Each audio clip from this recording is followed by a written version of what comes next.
नमस्कार साथियों। तो चलिए आज के दैनिक जागरण में क्या खास खबरें हैं उन्हें हम लोग एक एक करके देख लेते हैं। और याद रखिए दैनिक जागरण का राष्ट्रीय संस्करण है, तो इसमें आप लोगों को महत्वपूर्ण खबरें ही देखने को मिलेंगी। उत्तर प्रदेश में आप देख रहे हैं कि 2017 में योगी आदित्यनाथ मुख्यमंत्री बनते हैं और भारतीय जनता पार्टी यानी कि बीजेपी की सरकार बनती है। और उसके बाद आप देखते हैं कि यहाँ के जो माफिया थे, जो बाहुबली थे, उनके बहुत बुरे दिन शुरू होते हैं। उन्हीं में एक नाम है अतीक अहमद का। और कहते हैं कि इन पर 150 केस दर्ज हैं, उससे ज़्यादा ही हैं। फिर भी आप देखिए आज तक इन पर एक भी केस पर सजा नहीं हुई थी। लेकिन एक केस में इन्हें उम्र कैद की सजा सुनाई गई पहली बार। ये विधायक भी रहे हैं, लोकसभा सदस्य भी रहे हैं, और अपने क्षेत्र के लोगों को इन्होंने काफ़ी डरा धमका कर भी रखा था। और इनकी हालत देखकर मुझे लगता है कि समय बदलता जरूर है। और आप देखिए इस अदालत में अपनी जान को खतरा बताकर गुहार लगा रहे हैं कि हमारी जान को खतरा है, सुरक्षा दीजिए हमें। जो व्यक्ति सभी को डरा कर रखता हो, आज वो खुद डरा हुआ है। तो उत्तर प्रदेश को एक बार आप लोग देख लीजिए। ये आप देखेंगे लखनऊ इसकी राजधानी है और अंतर्राष्ट्रीय सीमा इसकी नेपाल से लगती है। राज्यों में बिहार हो गया, झारखंड हो गया, छत्तीसगढ़, मध्य प्रदेश, राजस्थान, हरियाणा, हिमाचल प्रदेश, उत्तराखंड से लगती है। और केंद्र शासित प्रदेश नई दिल्ली से लगती है। 8 राज्यों से लगती है और एक केंद्र शासित प्रदेश से लगती है। यहाँ विधानसभा में आप देखें 403 सीटें हैं, विधान परिषद में 100 सीटें हैं, राज्यसभा में 31 सीटें हैं, लोकसभा में आपको 80 सीटें देखने को मिल जाएंगी। यहाँ कहते हैं कि राजनीति की दृष्टि से इसीलिए महत्वपूर्ण है क्योंकि सबसे ज़्यादा सभी सीटें यहाँ देखने को मिलती हैं। और अधिकतर प्रधानमंत्री भी आपके यहीं से निकल के आए हुए हैं। पहले प्रधानमंत्री पंडित जवाहरलाल नेहरू, अभी वर्तमान प्रधानमंत्री मोदी साहब को देख लीजिए। इनका संसदीय क्षेत्र कौन सा है? बनारस है। 24 जनवरी 1950 में उत्तर प्रदेश को राज्य बनाया गया था। आनंदीबेन पटेल यहाँ की राज्यपाल हैं, अभी मुख्यमंत्री योगी आदित्यनाथ हैं। इसका क्षेत्रफल अगर देखें तो 2,40,928 वर्ग किलोमीटर में आपका फैला हुआ है। कौन? उत्तर प्रदेश। तो 101 मुकदमों में नामजद अतीक को पहली बार सजा हुई है। हत्या के गवाह के अपहरण मामले में माफिया को उम्र कैद और भाई अशरफ समेत 7 बरी हुए हैं। और विशेष कोर्ट ने अतीक के अधिवक्ता खान सौलत हनीफ और दिनेश पासी को भी सुनाया आजीवन कारावास। और उमेश पाल हत्याकांड मामले कांड में 17 साल बाद फैसला आया। तीनों पर 1-1 लाख रुपए की क्षतिपूर्ति भी के आदेश दिए। और सजा सुनते ही फूट फूट कर रोने लगा माफिया अतीक। भाई ने कहा अल्लाह जाने अब कब मुलाकात होगी। देख लीजिए। और माफिया के लिए मांगा गया था मृत्यु दंड।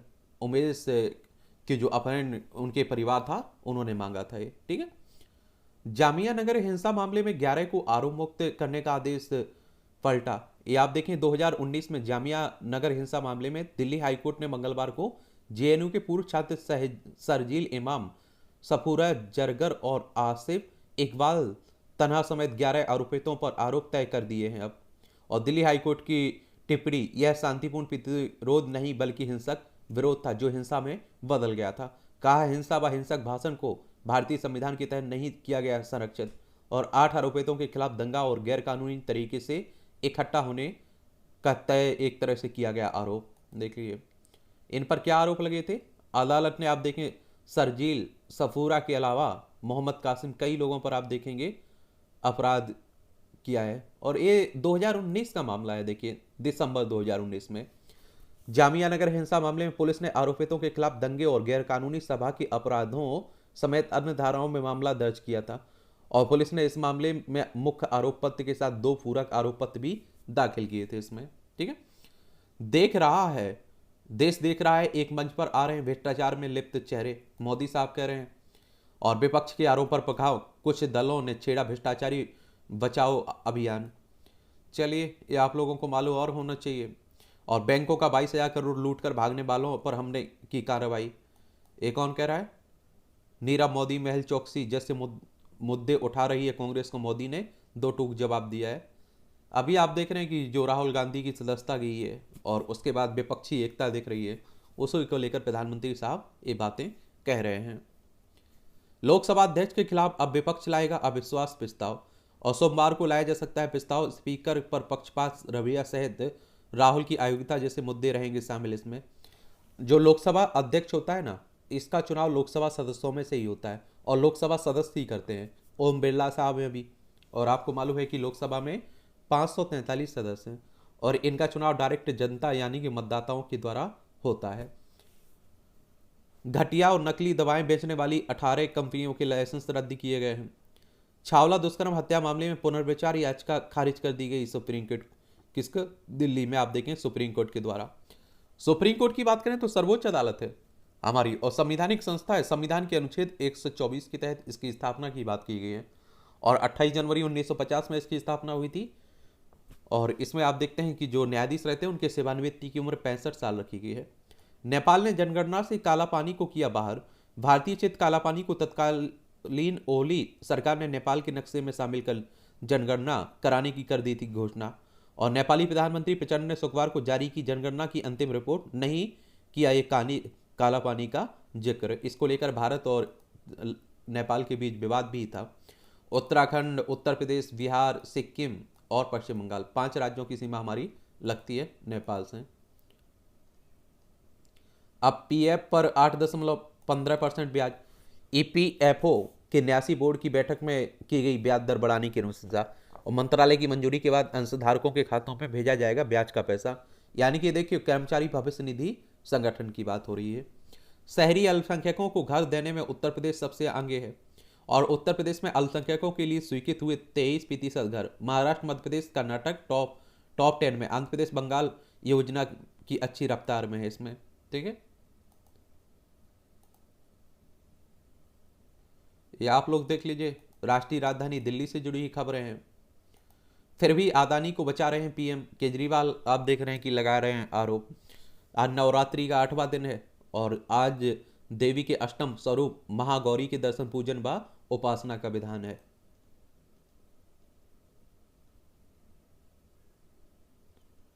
यमुना में अमोनिया का स्तर बढ़ा, 3 जल शोधन संयंत्रों से जलापूर्ति प्रभावित है। आज आप देखिए, यमुना को देख लीजिए, गंगा को देख लीजिए, सब बुरी स्थिति में बने हुए हैं। मौलिक अधिकारों के उल्लंघन का उल्लंघन बगैर विरोध को रोक सकता है राज्य। हाईकोर्ट ने अपने अधिकार के लिए दूसरों के अधिकार का नहीं कर सकते उल्लंघन। प्रदर्शनकारियों को कानून का उल्लंघन करने की नहीं दी जा सकती है, ये आप देखते हैं अनुमति। कौन कह रहा है? दिल्ली हाईकोर्ट कह रहा है। एम्स में बनेगा क्रिटिकल केयर व संक्रामक रोग केंद्र। सांप्रदायिक सद्भाव बनाए रखने के लिए नफरती भाषण का त्याग जरूरी है, सुप्रीम कोर्ट कह रहा है। आजकल आप देख रहे हैं कि कोई भी किसी तरह का भी बयान दे देता है। हमारे धर्म गुरु आपने देखे होंगे, किसी भी धर्म के वो धर्म गुरु हो, अपने बातें में आप देखते हैं लोगों को उकसाने की बातें करते रहते हैं। फैजल से सुप्रीम कोर्ट ने पूछा किस मौलिक अधिकार का उल्लंघन हुआ है। सुप्रीम कोर्ट ने अनुच्छेद 32 के तहत याचिका दायर करने का कारण पूछा है। और कोर्ट आज लक्षद्वीप प्रशासन व फैजल की याचिका पर एक साथ करेगी सुनवाई। जो सदस्यता बहाल करने की मांग हो रही है ना, राष्ट्रवादी कांग्रेस पार्टी के जो पूर्व सांसद हैं मोहम्मद फैजल, उन्हीं की सदस्यता को लेकर। क्योंकि अगर आप देखिए आपके मौलिक अधिकारों का हनन होता है तो आर्टिकल अनुच्छेद 32 के तहत आप लोग सुप्रीम कोर्ट जा सकते हैं, और आर्टिकल 226 के तहत आप लोग हाई कोर्ट जा सकते हैं। बिहार, बंगाल में प्रति लाख जनसंख्या पर पुलिस का अनुपात सबसे कम है। और ये आप देखिए, पहले भी देश में पुलिस पर आप देखते हैं इस तरह की बातें उठती रहती हैं कि पुलिस कम है। बिहार में आप देखते हैं स्वीकृत पद वर्तमान स्थिति, और बिहार में आप देखिए 115.08, और वर्तमान स्थिति 75.16, सबसे बुरी स्थिति बनी हुई है। चलिए, राष्ट्रीय प्रतिभा खोज परीक्षा की फिर होगी शुरुआत। शिक्षा मंत्रालय ने नए स्वरूप में लॉन्च करने की घोषणा की है। तैयार हो रही नई गाइडलाइन, और 10वीं परीक्षा में 10वीं के छात्र लेते हैं हिस्सा। चयन होने पर पोस्ट ग्रेजुएशन तक मिलती है छात्रवृत्ति। अच्छी बात है। जब पाठ्यक्रम ही नहीं तैयार हुआ तो एनईपी के तहत कैसे आ गई नई किताबें? नई राष्ट्रीय शिक्षा नीति आई हुई है ना, तो उसी की बात हो रही है। मिजोरम को 2414 करोड़ रुपए की विकास परियोजनाओं का तोहफा देंगे हमारे होम मिनिस्टर साहब। कौन? होम मिनिस्टर साहब। अगर मिजोरम चलना है तो चलिए मिजोरम घुमाते हैं, दिखाते हैं। मिजोरम, देखिए ये भारत का मैप है, ये आप लोगों को मिजोरम देखने को मिल रहा है। करक रेखा जाती है मिजोरम से, ये भी आप लोग याद रखिएगा। इसकी सीमा त्रिपुरा, असम, मणिपुर से लगती है। राज्य देशों, अंतर्राष्ट्रीय सीमा इसकी बांग्लादेश और म्यांमार से लगती है। और 21 जनवरी 1972 में से केंद्र शासित प्रदेश बनाया गया था, और राज्य के रूप में इसका गठन हुआ था 20 फरवरी 1987 में। और विधानसभा में 60 कितनी 40 सीटें हैं। राज्यसभा में 1 सीट है, लोकसभा में 1 सीट है। 21,081 वर्ग किलोमीटर में फैला हुआ है। कंभमपति हरि बाबू यहाँ के राज्यपाल हैं। मुख्यमंत्री जोरमथंगा हैं। ठीक है, ये आप लोग याद रखिएगा। राष्ट्र पूरी क्षमता से तभी प्रगति करता है जब सुरक्षा सुनिश्चित हो, हमारे रक्षा मंत्री साहब कह रहे हैं। सभी आंगनबाड़ी केंद्रों की जियो मैपिंग करने की प्रक्रिया में है सरकार। महिला एवं बाल विकास मंत्रालय ने ये कहा है। पाक के समक्ष आतंकवाद का मुद्दा उठाएंगे डोभाल साहब। संघाई सहयोग संगठन की राष्ट्रीय सुरक्षा सलाहकार की आज नई दिल्ली में बैठक होनी ना, एससीओ के, तो उन्हीं की बात हो रही है। इस तरह के संगठनों में भी आप लोग एक सामान्य जानकारी रखा करिएगा, इनसे भी डायरेक्ट क्वेश्चंस कई बार पूछ लेता है। तो संघाई सहयोग संगठन की बात हो रही है, यानी कि संघाई कॉरपोरेशन ऑर्गेनाइजेशन की। इसकी स्थापना 15 जून 2001 में हुई थी, और इसमें सदस्यों की बात करें तो चीन है, भारत है, कजाकिस्तान है, किर्गिस्तान है, पाकिस्तान है, रूस है, तजाकिस्तान है, उज्बेकिस्तान देखने को मिलेगा। बीजिंग चाइना में इसका सचिवालय आप लोगों को देखने को मिलेगा। और एक और बात बता दूं, ये सबसे या भौगोलिक दायरे और जनसंख्या के मामले में दुनिया का सबसे बड़ा क्षेत्रीय संगठन है, जो यूरेशिया के लगभग 40% क्षेत्र को, दुनिया की 40% आबादी को और वैश्विक सकल घरेलू उत्पाद के 30% से अधिक को कवर करता है ये संगठन। ठीक है। नारकोटिक्स मामले में अभी तभी दें जमानत जब दोषी ना होने का हो तार्किक आधार, सुप्रीम कोर्ट ने कहा है। यूक्रेन से लौटे छात्रों को एमबीबीएस पास करने के 2 मौके मिलेंगे। सुप्रीम कोर्ट ने केंद्र सरकार के सुझाव में किया संशोधन। मेडिकल कॉलेजों में दाखिले के बिना होगी 2 परीक्षा। मेडिकल छात्रों की सभी याचिकाओं का निस्तारण दिया गया है। देश में बढ़ रहे हैं कोरोना के मामले। इस तरह के आप देखिए कार्टून भी कई एग्जाम में आपसे पूछ लेता है, तो सोचा करिएगा, इस पर अपनी राय दिया करिएगा। ठीक है। राहुल का जवाब, तय समय में खाली कर देंगे बंगला। नोटिस के जवाब में लोकसभा सचिवालय को भेजा पत्र। 2004 से तुगलक लेन स्थित इसी बंगले में रह रहे थे राहुल। और कांग्रेस अध्यक्ष खड़गे ने अपना बंगला खाली करने का रखा प्रस्ताव, और बंगले में बिताए गए सुखद यादों के लिए जनादेश का माना एहसान। ये चलिए आप देख रहे हैं कि राहुल गांधी हैं, इनकी क्या चली गई सस्ता। मोदी की छवि खराब करने का राहुल ने लिया है प्रण, स्मृति ईरानी कह रही हैं। कभी योग्य सांसद नहीं रहे राहुल गांधी, ये अनुराग ठाकुर कह रहे हैं। हमारे देश की राजनीति में आरोप प्रत्यारोप चलता रहता है, आपसे भी जानते हैं। राहुल के पक्ष में 1000 से अधिक बुद्धिजीवियों व शिक्षकों का खुला पत्र लिखा गया है। आक्रामक हुआ कांग्रेस का विरोध, देशव्यापी आंदोलन का किया ऐलान। एक बात और आपको बता दूं, ये हकीकत है कि आप देखिए कि राहुल गांधी जो भारत जोड़ो यात्रा निकाल ली और इस तरह की बातें उठा रहे हैं, तो इनका ग्राफ बढ़ रहा है, इसमें कोई दो राय नहीं होना चाहिए। और आगे चुनाव बताएगा क्या रहता है रिजल्ट, क्योंकि कांग्रेस का चेहरा आप सभी जानते हैं कि कोई भी अध्यक्ष बन जाए, कोई भी कुछ बन जाए, लेकिन उसका चेहरा कौन है? राहुल गांधी है, पक्का मानिए। 1 करोड़ ग्रामीण घरों में संपर्क करेगा भाजपा ओबीसी मोर्चा। आप देखिए पिछड़ा वर्ग की बात हो रही है। आगे बढ़ती विपक्षी एकता की पहल, जल्द होगी बैठक, आप देखेंगे। सावरकर की तरह राहुल भी रहे अंडमान जेल में, शिंदे कह रहे हैं। ये आप देखते हैं कि कहाँ के मुख्यमंत्री हैं? महाराष्ट्र के। सावरकर के पोते ने दी एफआईआर दर्ज कराने की चेतावनी। सावरकर पर सीधे सवाल उठाने से अब बचेंगे राहुल। और ये अब 18 से बढ़कर 19 विपक्षी खेमों में आने वाले दलों की संख्या हो गई। एक बात और आपको बता दूं, जो सावरकर आप लोग देखते हैं ना, वीर सावरकर की बात हो रही है, इनकी जिंदगी के 2 पहलू हैं। एक 1913 के पहले आप लोग चले जाइए सावरकर को देखिए, एक 1913 के बाद के सावरकर को देखिए। 1913 के पहले का सावरकर वीर सावरकर था, इसमें कोई दोहराय नहीं होनी चाहिए। लेकिन जब उन्होंने पत्र लिखे जो आप देखिए अंग्रेजों को माफी के लिए, उसको लेकर इनकी आलोचना बहुत सारे वर्ग करते रहते हैं। ये भी आप लोगों ने इतिहास में पढ़ा होगा, सब आपने अच्छे से पढ़ा होगा। तो मोहन भागवत से मिलने वाले मुस्लिम बुद्धिजीवी नफरती भाषणों पर चिंतित हैं। आरएसएस यानी कि राष्ट्रीय स्वयंसेवक संघ की बात कर रहे हैं, और बीजेपी का पितृ पुरुष माना जाता है, इसे पिता माना जाता है एक तरह से।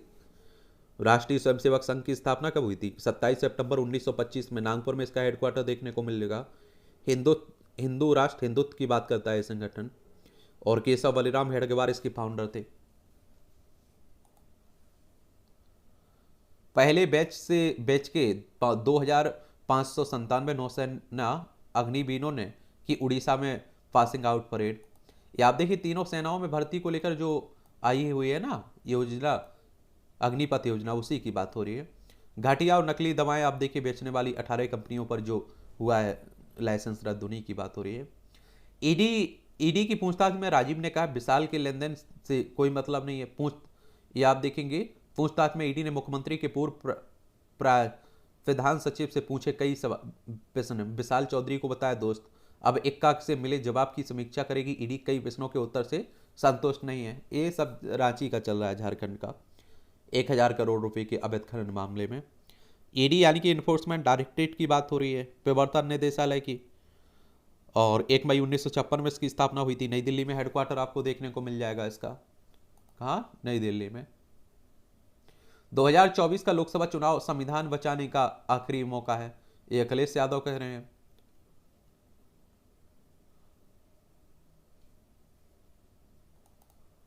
ओबीसी के लिए 14% से ज्यादा आरक्षण नहीं है, ये कौन कह रहा है? हाईकोर्ट कह रहा है। मध्य प्रदेश में प्रोफेशनल एग्जाम बोर्ड द्वारा की जा रही है सब इंजीनियर, ड्राफ्टमैन और अन्य भर्तियां अटक गई हैं, उसी को लेकर बात हो रही है। एक अभी 27% कर दिया था ना कमलनाथ सरकार ने, फिर आप देखते हैं कि रोक लग गई थी। एमपीपीएससी वालों को मालूम होगा इसके बारे में बहुत अच्छी तरीके से। श्री राम की दादी के मायके से जाएगी निर्माणाधीन मंदिर के लिए लकड़ियां। महाराष्ट्र से श्री राम का रहा है बहुत पुराना नाता, आज भी तीर्थ के रूप में पूजे जाते हैं कई स्थल। आप देख रहे हैं कि अयोध्या में भव्य राम मंदिर बन रहा है, तो वहीं की बात हो रही है। पेमाड़ी के काफिले पर हमले की घटना की सीबीआई जांच के आदेश दिए गए हैं। कलकत्ता हाईकोर्ट ने दिया आदेश। गत 25 फरवरी को कूच बिहार के दिनहाटा में हुआ था हमला। कोर्ट ने कहा इस बात की जांच की जाए कि घटना के पीछे कौन गहरी साजिश तो नहीं है।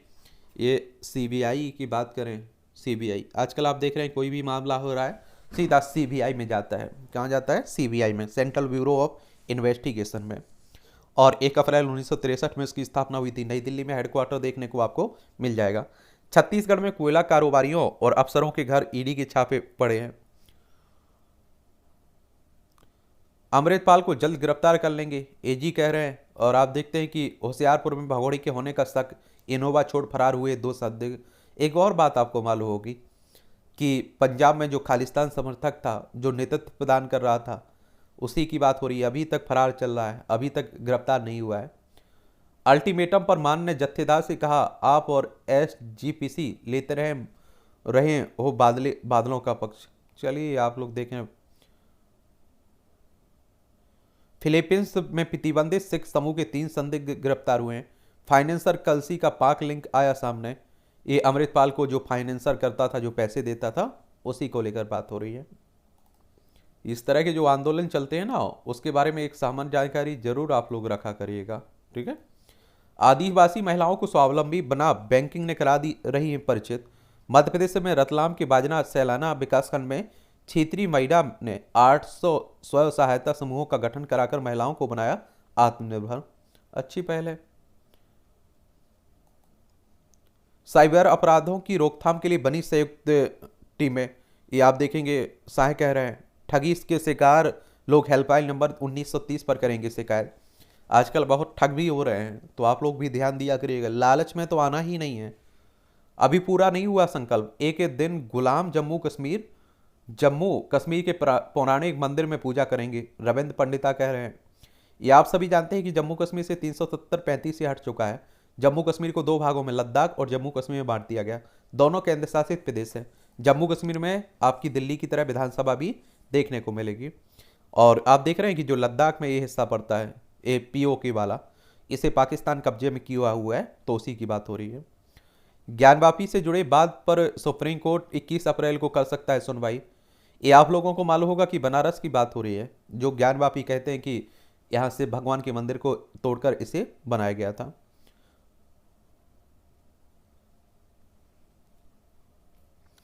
जीएसटी का समर्थन कर की गलती आज से 48 घंटे का देंगे, ये धरना ममता बनर्जी कह रही हैं।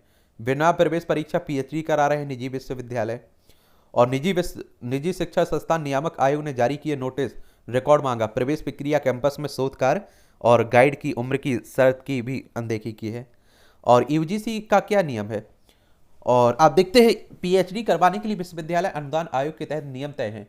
आचार्य 8 शोधार्थियों को एक समय में पीएचडी करवा सकता है। सह आचार्य 6, सहायक आचार्य 4 शोधार्थियों को पीएचडी करवा सकते हैं। जब शोधार्थी का शोध कार्य पूरा हो जाए तो उसे डिग्री अवार्ड हो जाए तो उसके बाद ही वे अन्य शोधार्थियों को पीएचडी करवा सकते हैं। सहायक आचार्य भी 5 से बस शैक्षणिक अनुभव के बाद ही पीएचडी के लिए पात्र होंगे। पीएचडी में प्रवेश के लिए विश्वविद्यालय अनुदान आयोग की गाइडलाइन मानी जाती है और विश्वविद्यालय प्रवेश परीक्षा करवाता है और इसके आधार पर ही प्रवेश मिलता है। इसके अलावा नेट, एमफिल यदि किसी ने की हो तो उसके अतिरिक्त अंक मिलते हैं। चलिए,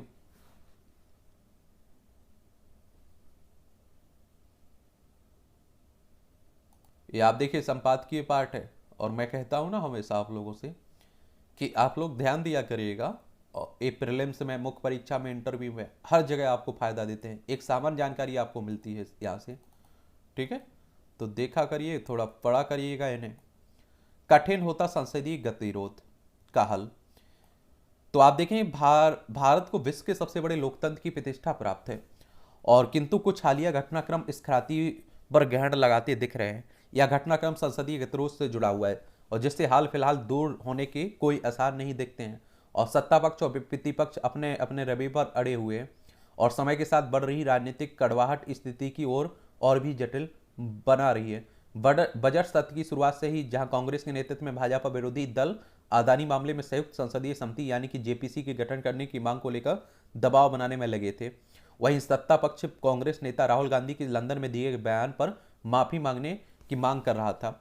चूंकि अदानी के मामले में उच्चतम न्यायालय ने एक विशेषज्ञ समिति गठित कर दी है तो जेपीसी की मांग का कोई खास औचित्य नहीं रह गया था और इसी प्रकार राहुल के बयान को लेकर भी कोई बीच का रास्ता निकाला जा सकता था। सत्ता में होने के नाते संसद को सुचारू रूप से चलाने की जिम्मेदारी सरकार की अधिक है, तो वह भी अपने रवैया कुछ नरम करती तो कोई बात बन सकती थी। इस बीच मानहानि के मामले में राहुल गांधी की संसद सदस्यता समाप्त होने से बात बनने की सभी संभावनाएं और बिगड़ गई हैं। संसदीय लोकतंत्र के संदर्भ में यह हालिया घटनाक्रम लक्षण मात्र है और इस बीमारी की जड़ें खासी पुरानी है। और जो आप देखते हैं दिल्ली संसद की कार्यवाही चलती है ना, सत्र चलते हैं ना, इस पर लाखों करोड़ों रुपए खर्च होते हैं दिल्ली के, लेकिन वो सब आपके ही होते हैं। पिछले कुछ समय में संसदीय गतिरोध की समस्या बहुत सामान्य हो गई है। संसद में हंगामा बेहद आम हो गया है।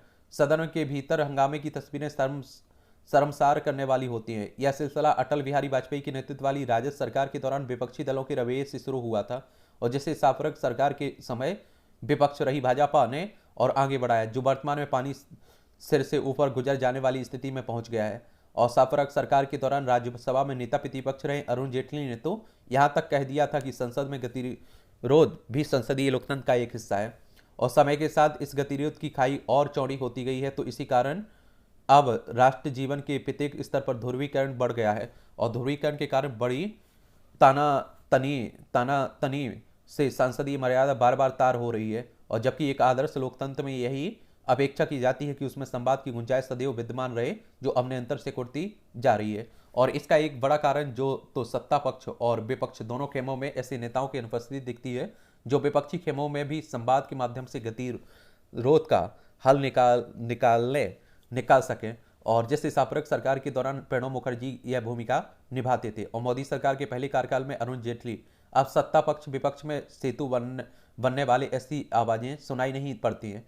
और इसकी प्रमुख वजह यह है कि राजनीतिक दलों में आंतरिक लोकतंत्र की स्थिति कमजोर होती जा रही है, जिसमें सर्वोच्च नेता के बाद किसी अन्य की बात का कोई खास वजन नहीं रहता है। और ऐसा नहीं कि संसद में तकरार की स्थिति पहली बार बनी है। अतीत में भी संसदीय परिदृश्य पर तनाव हावी होता था और तीखे शब्द बाढ़ चलते थे, लेकिन उसमें दो आघोषित किंतु स्वीकार्य परंपरा थी।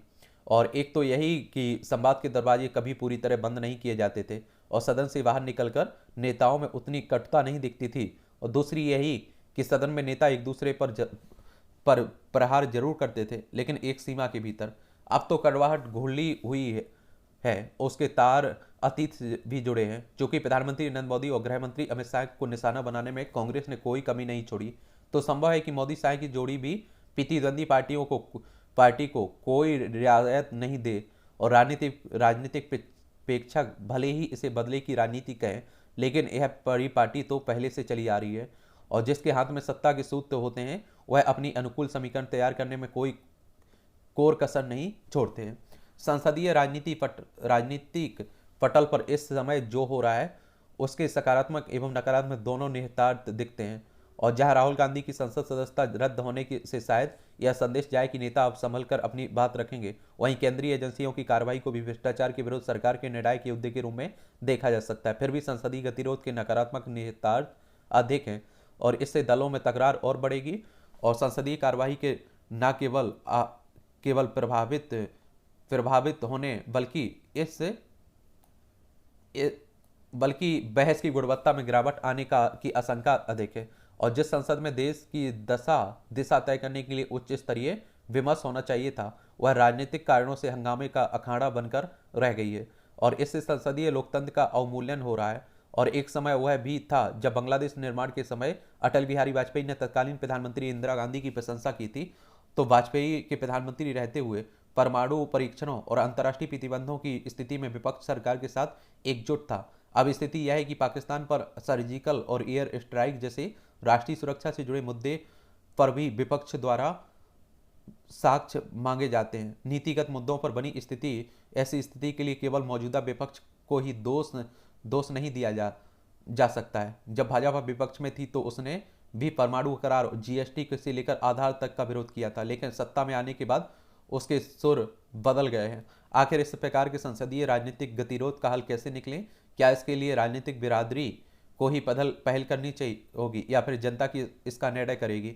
साथ ही इसमें जन दबाव समूहों की भूमिका भी महत्वपूर्ण है। कुल मिलाकर आज़ादी के अमृतकाल में नेताओं का ऐसा आचरण अनुकरणीय नहीं कहा जा सकता है। उन्हें तो इस समय भारत को लेकर अपनी साझा समझ और विजन को आगे रखना चाहिए, लेकिन वे आपस में ही उलझे हुए हैं। ये आप देखें, लेखक हैं सेंटर फॉर पॉलिसी रिसर्च में फेलो राहुल वर्मा के द्वारा ये आर्टिकल लिखा गया है। उन्होंने अपने विचार व्यक्त किए हैं। एक और बात बता दूं, देखिए, अपने देश के नेताओं से नैतिकता की उम्मीद अब मुझे लगता है करना बेईमानी होगी। कानून के शासन को पलटते माफिया, क्या गारंटी है कि अतिक जेल में रहते हुए फिर से अपने अपराध तंत्र का संचालन नहीं करने लगेगा? चलिए, जेल में बैठकर आप देखते हैं कि बड़े बड़े कारनामे हो जाते हैं आजकल, इतने पावरफुल होते हैं ये माफिया। स्वयं की खोज, ये अच्छा कॉलम लिखा जाता है, इसे भी पढ़ लिया करिए। दागदार राजनीति, यह स्वागत योग्य है कि सुप्रीम कोर्ट उस याचिका की सुनवाई करने को तैयार है जिसमें यह मांग की गई है कि दोषियों को राजनीतिक पार्टी बनाने और किसी दल का पदाधिकारी बनने पर रोक लगाई जाए।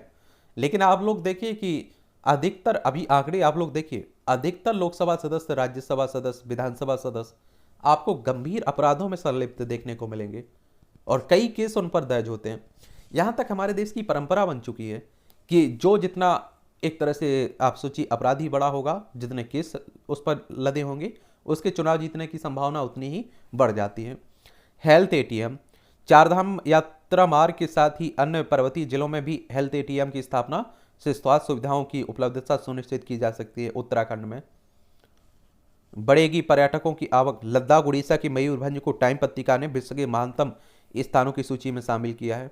और आप लोगों को एक और बात बता दूं कि पर्यटन क्षेत्र हमारी अर्थव्यवस्था में एक बड़ा योगदान देता है, तो लोग आएंगे, घूमने आएंगे।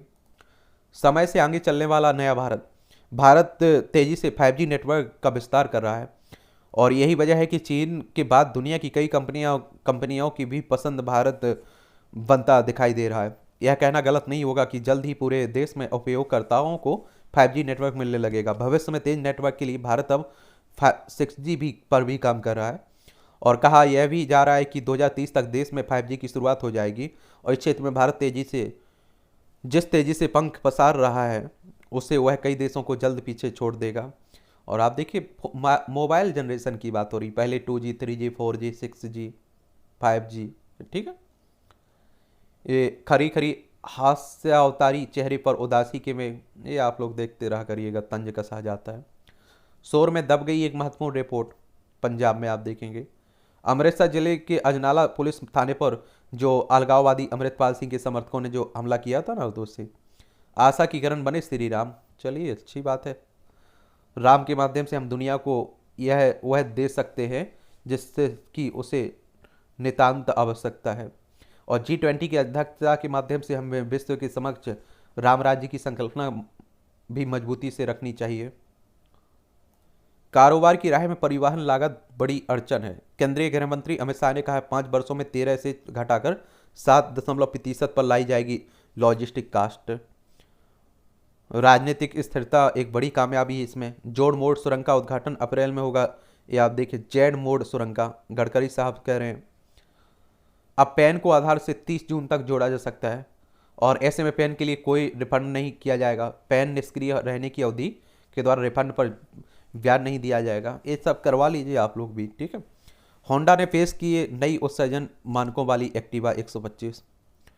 सेबी ने सहारा समूह सोबत रायन से 6.57 करोड़ वसूले हैं। सेबी की अगर हम लोग बात करें तो इसके बारे में भी याद रखेगा, सेबी यानी कि security and exchange board of India की बात हो रही है। इसकी स्थापना 12 अप्रैल 1988 में हुई थी। मुंबई में हेडक्वार्टर देखने को मिल जाएगा, ठीक है। गेहूं निर्यात पर प्रतिबंध जारी रहेगा, अशोक मीणा कह रहे हैं। नेटवर्क में बाधा की जिलावार रिपोर्ट तैयार करें कंपनियां। 6 नवंबर नंबरों वाला हॉल मार्किंग लागू करने से नहीं मिलेगी कोई मोहलत, BIS कह रहे हैं। क्या होता है HUID? ये हॉलमार्क सोने की शुद्धता का प्रमाण होता है ना। सोने या इससे बनने वाली किस तरह की आभूषण की पहचान के लिए हॉलमार्क यूनिक आइडेंटिफिकेशन नंबर उस पर गढ़ा जाता है और ये 6 अंकों वाला अल्फा न्यूमेरिक कोड होता है। जब ज्वेलर उस आभूषण की जानकारी VIS के पोर्टल पर अपलोड कर देते हैं तो इस नंबर से ज्वेलरी से जुड़ी जानकारी हासिल की जा सकती है। 6 हिस्सों में बांटा जाएगा चीन का अलीबाबा समूह। रिलायंस और टाटा बनाएंगे सोलर मॉड्यूल। चलिए, सुप्रीम कोर्ट ने मांगा चीता कार्रवाई की विशेषज्ञ का ये विवरण। एक केंद्र सरकार ने दिया 2 हफ्ते का समय। सोमवार को हुई नामीबिया से लाए एक मादा चीते की मौत हो गई ना, तो उसी में आप देख रहे हैं ये मध्य प्रदेश के कूनो राष्ट्रीय उद्यान में रखे गए थे। बैंकों ने 5 साल में बट्टे खाते में डाले गए कर्ज का 14% वसूला है। ये संसद में दिए जा रहे हैं सब बातें। हीरो के बदले कर्ज पर चौकसी पर CBI का नया आरोप पत्र हुआ है। भगोड़ा हीरा कारोबारी है ना मेहुल चौकसी। विकसित देशों की तुलना में भारत में ब्याज दर ज्यादा है। रूस ने जापान सागर में किया पोत रोधी सुपरसोनिक मिसाइल का परीक्षण। परमाणु सक्षम मिसाइल से 100 किलोमीटर दूर नकली दुश्मन को बनाया एक तरह से निशाना। देखिए ये है रूस, ये है यूक्रेन, यहाँ देखने को मिल जाएगा। इनके बीच युद्ध चल रहा है। ये भारत है और ये आपको यहाँ जापान देखने को मिल जाएगा। कनाडा में फिर बनाया गया महात्मा गांधी की प्रतिमा को निशाना। फ्रांस में पेंशन सुधारों के विरोध में तेज हुआ प्रदर्शन, हड़ताल शुरू। सऊदी में उमरा करने जा रही यात्रियों की बस पलटने से 20 की मौत हो गई। अमेरिका के सिएटल में जाति आधारित भेदभाव पर प्रतिबंध वाला कानून प्रभावी हुआ। भारतवंशी नेता कस्मा सावंत ने यह प्रस्ताव पिछले महीने पेश किया था। मैक्सिको के इमिग्रेशन डिटेंशन सेंटर में आग से आप देखेंगे 39 लोगों की मौत हो गई। अमेरिका में H1 वीजा के लिए वार्षिक सीमा पूरी हुई है। भारतीयों समेत 65,000 ऐसे वीजा हर साल विदेशियों को किए जाते हैं। आप देखते हैं जो भारतीय काम करने के लिए जाते हैं। पाक में जजों ने मुख्य न्यायाधीश की शक्तियों को चुनौती दी है। देख लीजिए, काबुल में विस्फोट की जिम्मेदारी इस्लामिक स्टेट के ने ली है ने पाकिस्तान के मुल्तान में भीड़ ने 3 लुटेरों की जान ली है। अफगानिस्तान में बाढ़ से 9 की मौत, 74 लोग घायल हुए। गलत पहचान के कारण मारे गए थे पाकिस्तानी पत्रकार। पुर्तगाल में मुस्लिम सेंटर में 2 लोगों की चाकू मारकर हत्या की गई। बम बनाने के लिए परमाणु सामग्री तैयार करना चाहता था उत्तर कोरिया। उत्तर कोरिया भी सनकी शासक बैठा हुआ है यहाँ, समझ रहे हैं आप लोग, कभी भी कुछ भी करता रहता है। अमेरिका दक्षिण कोरिया ने संयुक्त सैन्य अभ्यास से बौखलाया हुआ है उत्तर कोरिया। पाकिस्तान के PM ने मुख्य न्यायाधीश के अधिकारों में कटौती करने की वकालत की है। ये आप लोगों को और मालूम होना चाहिए कि पाकिस्तान आजकल बहुत बुरी स्थिति से गुजर रहा है। हमारा पड़ोसी है, 1947 तक हमारा हिस्सा था ये, और हमारे लद्दाख देखिए, जम्मू कश्मीर, पंजाब, राजस्थान, गुजरात, 5 राज्यों की सीमा हमारी लगती है।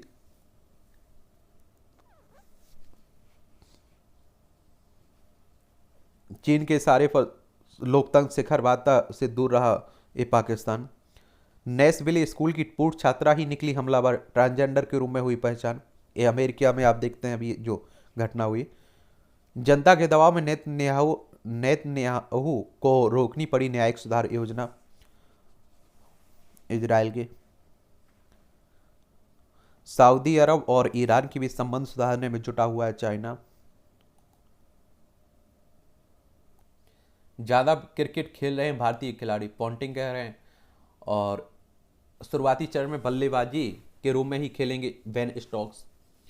चलिए 2023 का आईपीएल भी होना है अब। सिंधु विश्व सीरीज 10 से बाहर हुई। पिछले सप्ताह स्विस ओपन में महिला सिंगल्स खिताब का बचाव करने में नाकाम रहने वाले 2 बार की ओलंपिक पदक विजेता है पीवी सिंधु।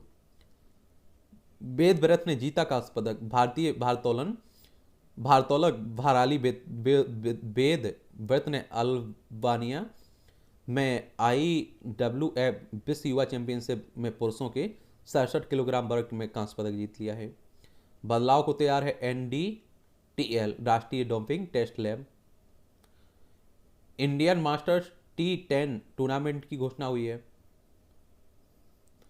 होंडा रेसिंग ने हासिल किए महत्वपूर्ण अंक थाईलैंड के चैग इंटरनेशनल रेसिंग सर्किट में। पाकिस्तान ने अफगानिस्तान को क्लीन स्वीप से रोका। प्रियांशु मुख्य ड्रा में ध्रुव अर्जुन की जोड़ी भी जीती। भारत के प्रियांशु राजावत ने मंगलवार को यहां पुरुष सिंगल्स क्वालिफिकेशन के दौर में दो शानदार जीत दर्ज कर Spain masters super 300 badminton tournament के मुख्य ड्रा में प्रवेश किया है।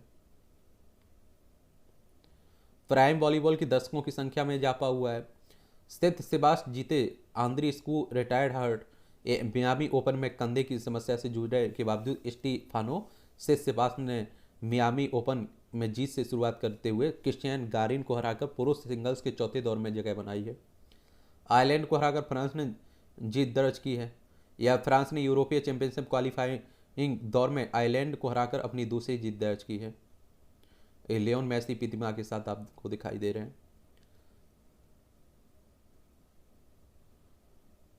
ये मानहानि की याचिका पर उद्धव आदित्य व संजय को समन जारी किया गया। देखिए, मानहानि कहने का मतलब यही होता है कि किसी आप लोग असत्य बोल रहे हो, किसी की छवि को उससे नुकसान पहुंच रहा है तो उसी को वो सामने वाला आप पर मानहानि का मुकदमा दायर कर सकते हैं। सत्य बोल रहे हैं तो कोई बड़ी बात नहीं है। अगर सामने वाला गलत है तो वो आप लोग बोल सकते हैं, उसमें कोई वो नहीं रहना चाहिए। गुमराह करने वाले यूट्यूब वीडियो मामले में असरद वारसी को राहत। अन्ना मोदी के महासचिव चुनाव के विरुद्ध पनीर सेल्वम की याचिका खारिज हुई है। मनीष कश्यप को तमिलनाडु ले जाएगी पुलिस, मिला प्रोटेक्शन वारंट। ये आप देखिए, बिहारी श्रमिकों का जो हमले का झूठा वीडियो शेयर किया था ना यूट्यूबर मनीष कश्यप ने, तो उसी की बात हो रही है। कैग ने मंजूरी बिना 3.3 लाख मालगाड़ी डिब्बों के परिचालन पर उठाए सवाल। चलिए तो ये भी आप लोग देख लीजिए। नियंत्रक महालेखा परीक्षक की बात हो रही है। कैग के बारे में देख लीजिए आप लोग, CAG कैग, ठीक है। इसकी स्थापना को ये भी याद रखिएगा। इसमें जो कैग नियुक्ति होती है वो राष्ट्रपति साहब करते हैं। और आप देखते हैं 6 वर्ष या 65 साल इनकी उम्र एज रखी गई है। आर्टिकल 148 के तहत इसकी स्थापना की बात की गई है। 1858 में इसकी स्थापना हुई थी, ठीक है। सही शारीरिक मुद्रा में रहेंगे दर्द से दूर। अभिभावकों के कंधों पर बड़ी जिम्मेदारी है। चलिए ये भी देखते रहा करिएगा। एलर्जी की परेशानी से सावधानी। न्यायपालिका पर टिप्पणी को लेकर धनखड़ रिजिजू के खिलाफ याचिका। ये आप देखें कि न्यायपालिका में भी सुधार को लेकर जो कॉलेजियम व्यवस्था उस पर भी सवाल उठाए जा रहे हैं उपराष्ट्रपति और आप देखते हैं किरण कानून मंत्री के द्वारा। पैनकुनी महोत्सव की तैयारी। केरल के तिरुवनंतपुरम में स्थित प्रसिद्ध श्री पद्मनाथ मंदिर में पैनकुनी महोत्सव की तैयारी शुरू हो गई है। और महाभारत के 5 पांडवों की फाइबर ग्लास की विशाल मूर्तियां तैयार की गई हैं। राजस्थान में 15,000 सरकारी डॉक्टर आज नहीं करेंगे इलाज। ये आप देखिए, जो स्वास्थ्य का अधिकार विधेयक आया है ना, उसी को लेकर विरोध हो रहा है। इसमें एक बात याद रखिए, जनता के हिसाब से ठीक है, लेकिन आप देखेंगे हॉस्पिटलों के लिए नुकसानदायक माना जा रहा है। उनकी कमाई का जरिया भी घटेगा। चुनाव आयोग ने कभी किसी के फरमान पर काम नहीं किया है, CEC मुख्य चुनाव निर्वाचन आयुक्त राजीव कुमार ने कहा है। देखिए, ये भारतीय निर्वाचन आयोग, इलेक्शन कमीशन ऑफ इंडिया की बात करें तो आप सभी जानते हैं कि एक संवैधानिक संस्था है। आर्टिकल 324 के तहत इसकी स्थापना की बात की गई है। 25 जनवरी 1950 में इसकी स्थापना हुई थी। नई दिल्ली में हेडक्वार्टर देखने को मिलेगा। सुकुमार सेन पहले मुख्य चुनाव आयुक्त थे, जो विधानसभा, विधान परिषद, राज्यसभा, लोकसभा, राष्ट्रपति, उपराष्ट्रपति, इन सब के चुनाव यही करवाता है। हिमाचल में वाटर सेस पर प्रदेश केंद्र सरकार को नोटिस। प्रदेश को हाईकोर्ट ने 25 अप्रैल तक जवाब देने का आदेश दिया है। GMR बजोली होली परियोजना में वाटर सेस लगाने के विरोध में दायर की गई याचिका। फिल्म आदि पुरुष को लेकर अभिनेता सैफ अली खान समेत 10 को नोटिस दिया गया है। वाल्मीकि रामायण पर आधारित फिल्म है। अनवरत के कोर्ट खर्च के स्रोत का पता लगा रही है ईडी। नजर पत्थर कारोबारी पर है।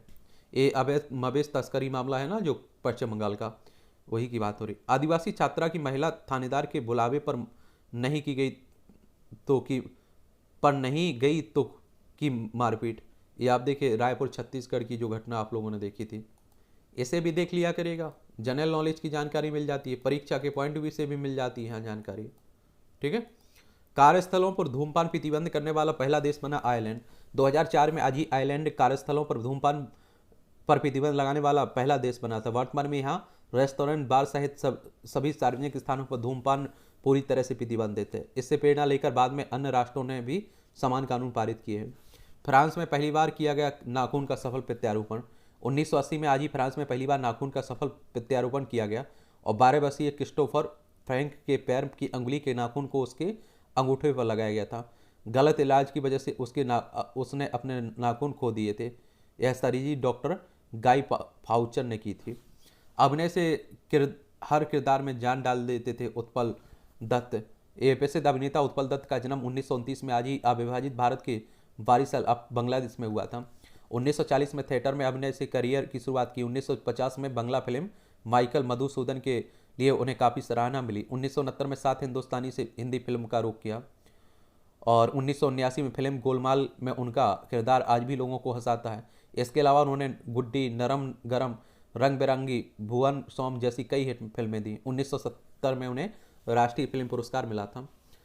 चेरी ब्लॉसम से बिखरी सौंदर्य की छटा। ये वॉशिंगटन में चेरी ब्लॉसम के मौके पर प्रकृति की खूबसूरती का आनंद लेती महिलाएं। यह चेरी ब्लॉसम का चरम विस्फोटन है। अंतरिक्ष में एक दूसरे के करीब आने लगे हैं। काल गणना के लिहाज से वैज्ञानिकों के लिए महत्वपूर्ण थी यह खगोलीय घटना। फोटोग्राफी के लिहाज से इन्हें एक साथ सामान्य कैमरे में कैद कर पाना संभव नहीं हो सका। नासा ने मंगल की काल्पनिक बस्ती का मॉडल धरती पर किया तैयार। अमेरिकी अंतरिक्ष एजेंसी है नासा। कब इसकी स्थापना हुई थी आप लोग बताइए। हेडक्वार्टर कहाँ है ये भी आप लोगों को बताना है। बेहतर संबंधों का हमारे शारीरिक स्वास्थ्य पर पड़ता है अच्छा असर, यह अनुसंधान से पता चला है। विज्ञानियों ने कल्चर मीडिया बनाने में हासिल की सफलता और पहली क्लोन गाय गिर ने गंगा को दिया जन्म। देख लीजिए, विज्ञानियों ने बछिया पैदा करने के लिए अपनाई स्वदेशी विधि। साहिवाल नस्ल के अंडाणु और गिर के DNA का किया प्रयोग। क्लोन यानी कि एक तरह से फोटो कॉपी कह लीजिए। जब आदम कद पुतले की पुलिस ने समझ लिया सब। देख लीजिए, ओटापा कनाडा की घटना है। ये नीचे खबरें ये आप देखेंगे कहाँ की हैं, मूवियों से जुड़ी हैं, तो इन्हें भी आप तो लोग देख सकते हैं, पढ़ सकते हैं। और इस तरह से आप देखेंगे कि आपकी आज के न्यूज़पेपर की कहानी खत्म होती है। आप लोग पढ़ते रहिए, मेहनत करते रहिए। मेरी शुभकामनाएं आप लोगों के साथ हैं और आपके कोई सवाल हो, मेरे लिए सुझाव हो तो आप लोग ज़रूर बता सकते हैं। ठीक है।